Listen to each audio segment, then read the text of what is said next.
Bonjour, je suis Hélène Pinard. Je suis responsable dans le diocèse de Sherbrooke du système des cellules paroissiales d'évangélisation.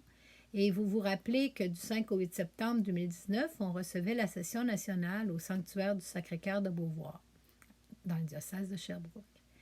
Et donc, aujourd'hui, pour cette 7e vidéo, je vous invite à écouter les commentaires de participants sur des petits moyens possibles pour faire connaître et aimer Jésus-Christ dans nos milieux, pour faire connaître le système des cellules paroissiales. Alors, peut-être une ou l'autre des suggestions vous stimulera, ou alors il se peut que cela vous donne une idée nouvelle aussi. Alors, je vous souhaite une bonne écoute et que l'Esprit Saint vous accompagne. Je ne suis qu'un berger, que dirais-je à mon roi? Je ne sais pas parler, il ne m'entendrait pas. Oui, je sais tout cela, mais j'ai besoin de toi. Normand?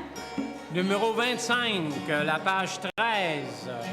Viens, j'ai besoin de tes bras pour bâtir et pour aimer. Viens, j'ai besoin de ta voix pour instruire et consoler. Dieu, je ne suis qu'un enfant, que dirais-je au plus vieux? Tu sais bien que les grands te connaissent encore mieux. Mais je sais tout cela, mais j'ai besoin de toi. Viens, j'ai besoin de tes bras pour bâtir et pour aimer. Viens, j'ai besoin de ta voix pour instruire et consoler. Dieu, je ne suis qu'un pécheur, que dirais-je aux gentils?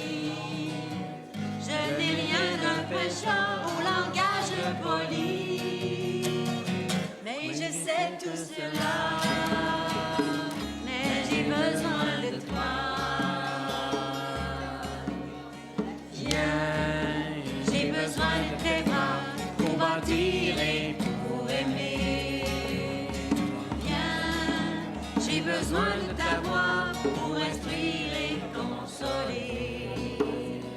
Viens, j'ai besoin de tes bras pour bâtir et pour aimer.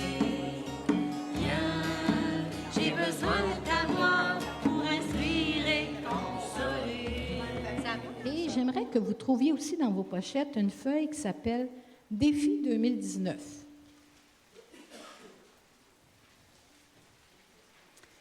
Au mois de mai, nous nous sommes rencontrés, les promoteurs diocésains et les principaux leaders de cellules à Saint-Benoît-Labre. Et à la fin de la journée, on a nommé des défis qui se trouvaient que les diocèses voyaient pour leur milieu. Alors, on va avoir besoin de cette feuille-là.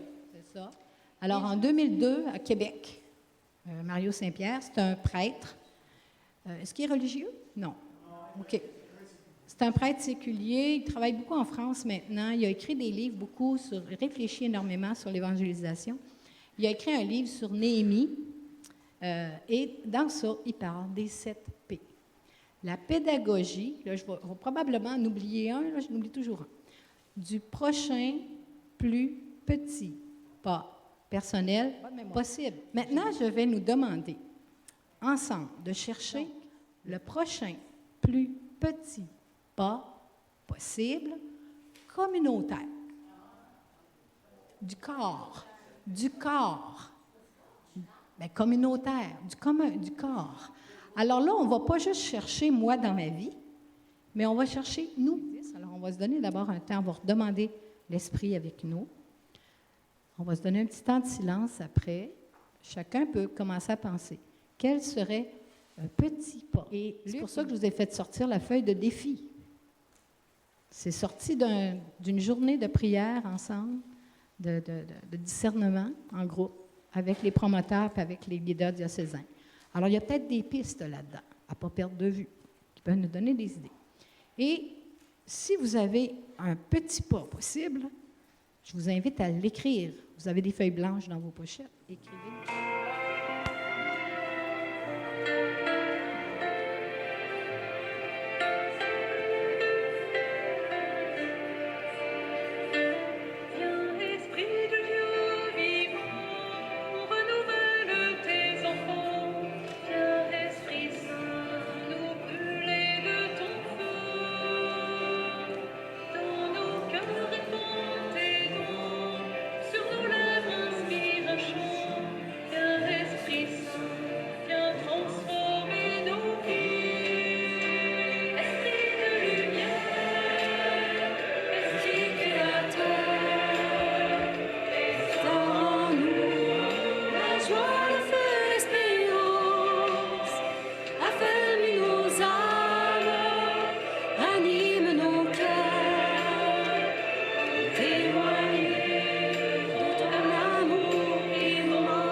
On va se donner une minute de silence. Accueillir le don de l'Esprit, la lumière de l'Esprit, qui nous invite à un pas de plus, un petit pas possible.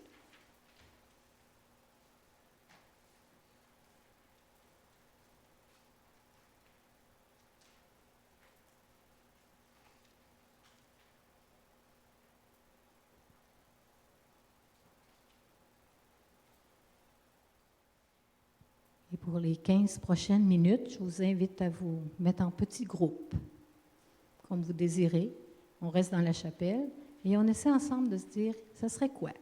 Suite à tout ce qu'on a entendu aujourd'hui pour l'évangélisation, ce serait quoi le prochain plus petit pas possible, communautairement, dans nos communautés? Bonne écoute de l'esprit et des uns des autres.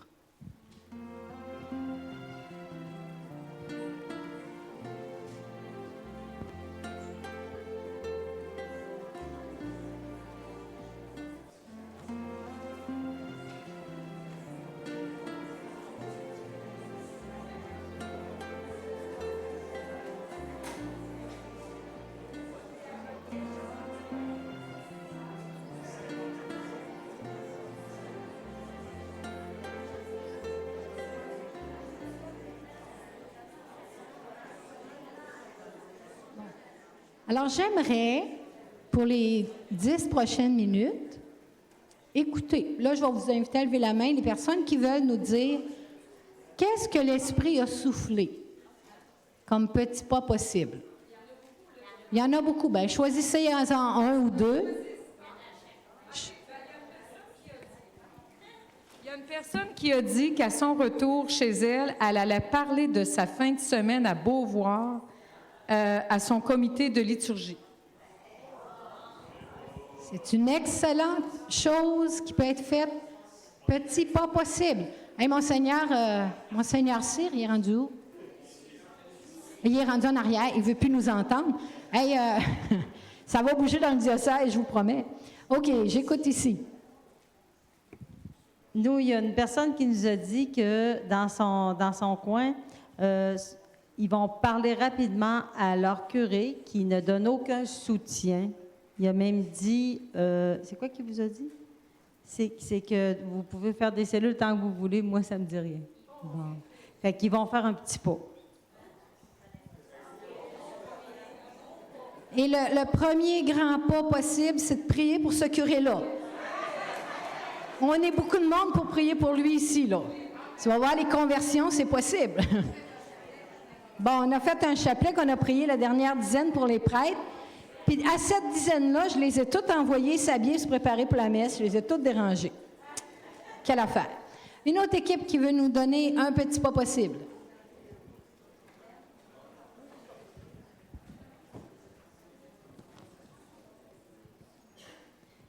Alors, on est chanceux parce qu'on a pu directement parler avec notre évêque. Et notre évêque veut rencontrer des membres des cellules. Alors, ça va se faire bientôt. On est en train de regarder les agendas, mais on est en train de planifier ça. Alors, c'est un petit pas déjà en train de se mettre dans l'agenda. C'est un grand pas possible. Oui, il y avait une équipe ici. Je reviens. Nous autres, on en a sorti plusieurs, mais dont peut-être être plus audacieux, se soucier de l'autre, de ce que l'autre porte, ce que l'autre vit, dans le fond, être plus attentif à l'autre.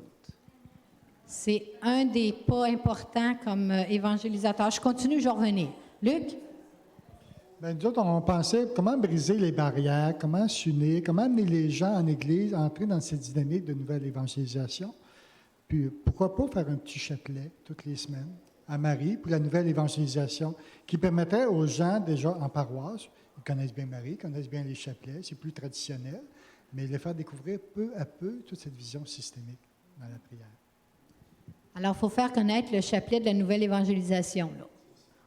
Il y a une équipe qui nous parlait, avec qui je parlais tantôt, pour nous dire qu'il va falloir faire connaître un peu plus, faire de la communication. C'est un moyen problème. Je continue jusqu'en arrière.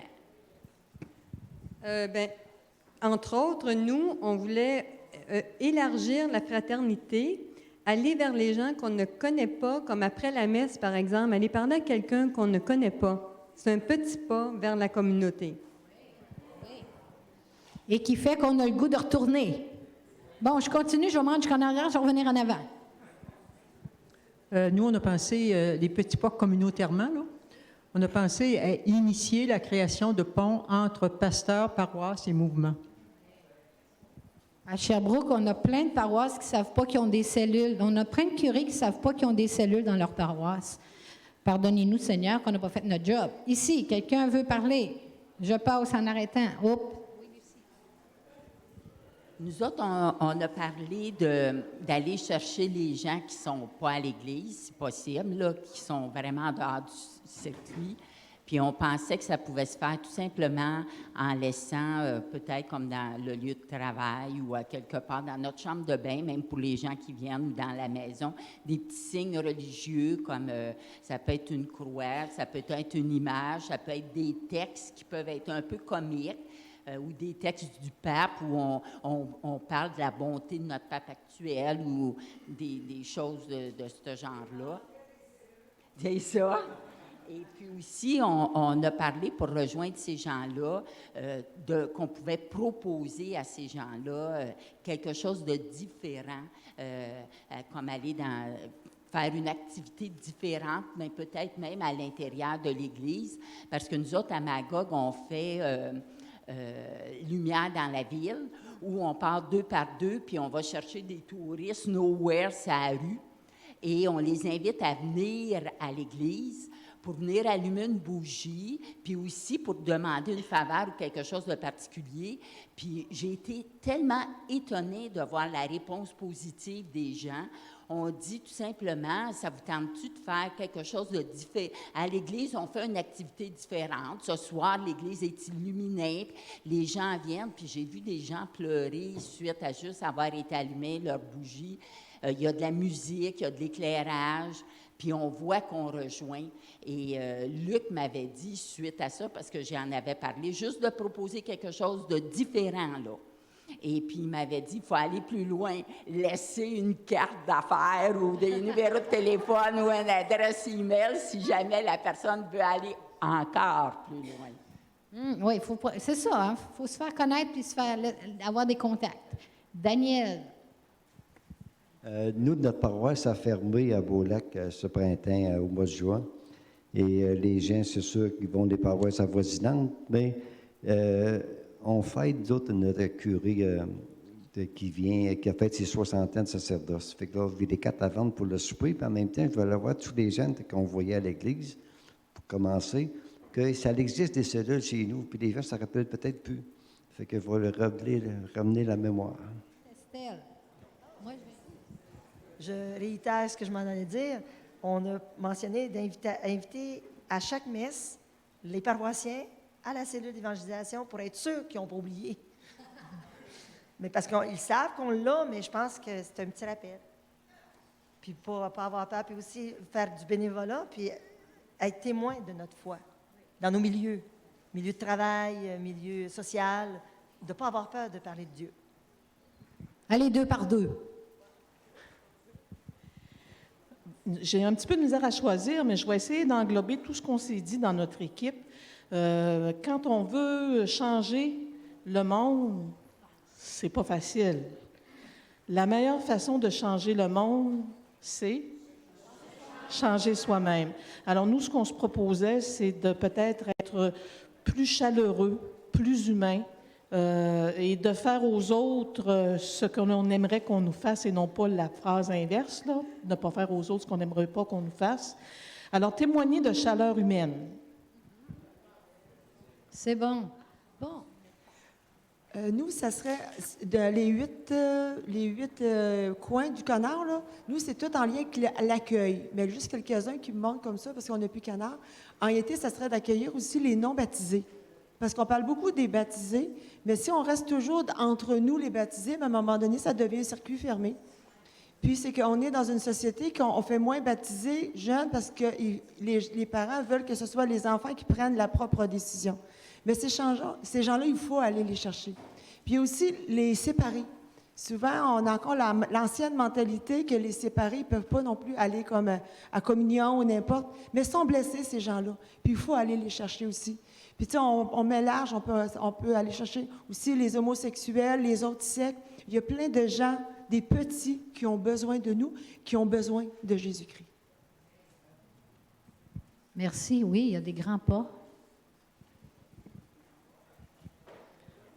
Bon, pour nous, on a commencé par dire que, premièrement, il faut croire à l'appel qu'on a. Il faut que tout est possible. C'est l'heure de Dieu, c'est le temps. Il faut être là, être disponible pour l'autre, être à l'écoute de l'Esprit Saint, de la personne qui va nous présenter.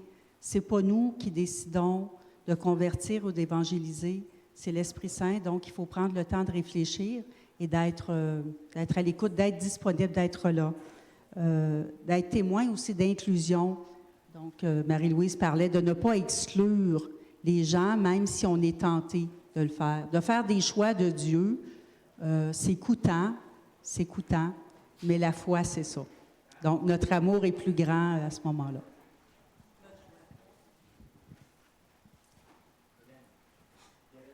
Il reste toi et je te donne la parole. Merci. Je ne sais pas si je peux prétendre parler pour Monseigneur C, mais il était dans notre équipe. On a parlé de s'arrêter pour quelque chose. Là. On a parlé de complémentarité, d'unité dans